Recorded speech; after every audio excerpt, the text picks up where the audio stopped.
বাংলাদেশের ৫ জন প্রধানমন্ত্রীর সঙ্গে যুক্তরাষ্ট্রের প্রেসিডেন্টের বৈঠক হয়। সবগুলো বৈঠকই হয় হোয়াইট হাউস ও প্রেসিডেন্সিয়াল লাইব্রেরিতে। একমাত্র সরকার প্রধান ডক্টর ইউনূস, যার সঙ্গে বৈঠক হলো জাতিসংঘের সদর দপ্তরে, যে অর্জন বাংলাদেশের আগের কোনো সরকার প্রধানের নেই। মঙ্গলবার জাতিসংঘের সাধারণ পরিষদের ফাঁকে ডক্টর মোহাম্মদ ইউনূসের সঙ্গে দ্বিপক্ষীয় বৈঠক করেন মার্কিন প্রেসিডেন্ট বাইডেন। এ সময় বাংলাদেশের অন্তর্বর্তী সরকারকে পূর্ণ সমর্থন জানান তিনি। বৈঠকে ডক্টর ইউনূস বিগত সরকারের আমলে সব ধরনের নিপীড়নের বিরুদ্ধে শিক্ষার্থীদের সাহসী ভূমিকা ও বাংলাদেশ পুনর্গঠনে তাদের গুরুত্বপূর্ণ অবদানের কথা জো বাইডেনকে জানান।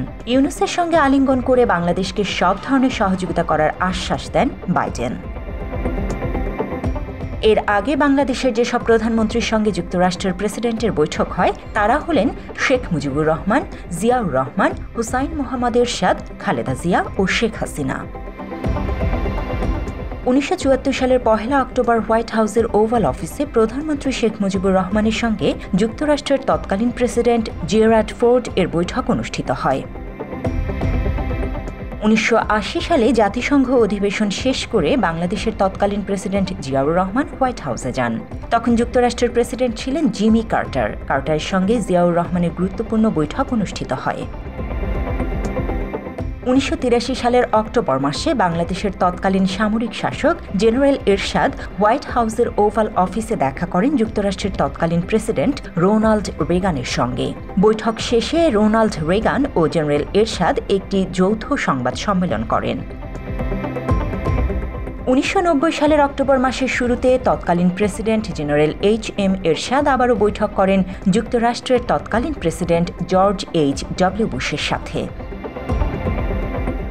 ১৯৯২ সালের মার্চ মাসে বাংলাদেশের তৎকালীন প্রধানমন্ত্রী খালেদা জিয়া সাক্ষাৎ করেন যুক্তরাষ্ট্রের তৎকালীন প্রেসিডেন্ট জর্জ বুশের সাথে।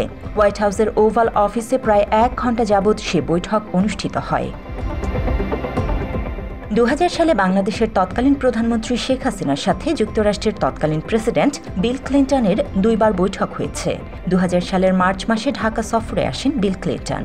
ক্লিন্টন ছিলেন একমাত্র মার্কিন প্রেসিডেন্ট যিনি ক্ষমতায় থাকার সময় বাংলাদেশ সফর করেছিলেন।